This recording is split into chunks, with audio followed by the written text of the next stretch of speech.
जो कहानी हम आपको सुनाने वाले हैं, ये कहानी सत्य घटना पे आधारित है। इस कहानी के पात्र का नाम बस काल्पनिक है।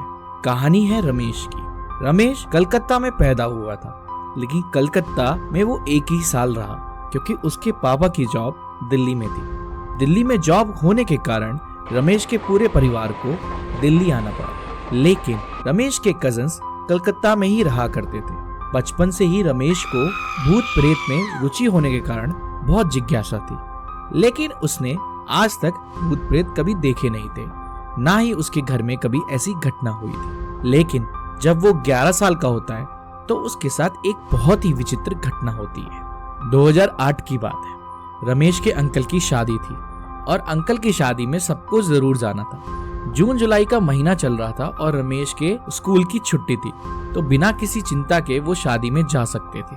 वहां जाकर वो अपने कजन से मिलता है, जो कि 6 साल का था और वो उसका अच्छा दोस्त भी था। एक दिन उस कजन के पापा उन सबको वॉक पे चलने के लिए कहते हैं, क्योंकि सब बच्चे घर में बोर हो रहे थे। वॉक के दौरान रमेश के दोनों भाई आगे चल रहे थे और वो और उसका कजन बीच में चल रहे थे और उसके पापा पीछे। वहां पर बहुत सारी तंग गलियां थी, जिससे वो लोग शॉर्टकट ले सकते थे। उनमें से एक शॉर्टकट में वो चले जाते हैं। कुछ देर बाद चलते चलते रमेश कुछ अजीब सा महसूस करता है। उसे ऐसा लगता है कि कोई उसे बहुत गुस्से से घूर रहा है। जब वो उसे देखता है तो वो उसके पापा तो लग नहीं रहे होते हैं। अब रमेश आगे चल रहा था, लेकिन उसे पीछे भी ये महसूस हो रहा था कि कोई उसके पीछे बड़े गुस्से से चल रहा है। कुछ देर बाद आगे चलने पर रमेश को किसी ने पीछे से धक्का दिया।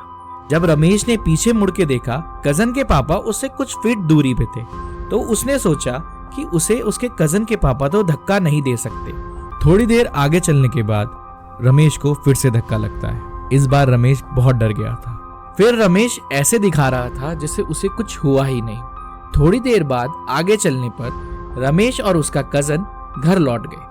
घर लौटने के बाद जब रमेश शादी के लिए तैयार हो रहा था, तब उसने अपनी पीठ पर 2 बड़े नाखून के निशान देखे। वो नाखून के निशान इतने गहरे थे कि किसी इंसान के तो नहीं हो सकते। वो तुरंत अपनी माँ के पास जाता है और माँ को सारी वारदात बताता है।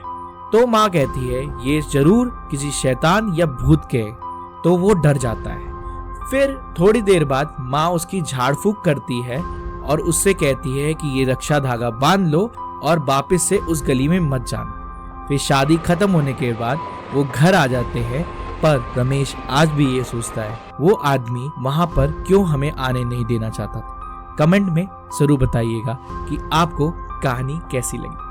अगर आपको कहानी पसंद आए तो चैनल को जरूर सब्सक्राइब करिएगा और टेरिफाई IQ फैमिली में आपका स्वागत है।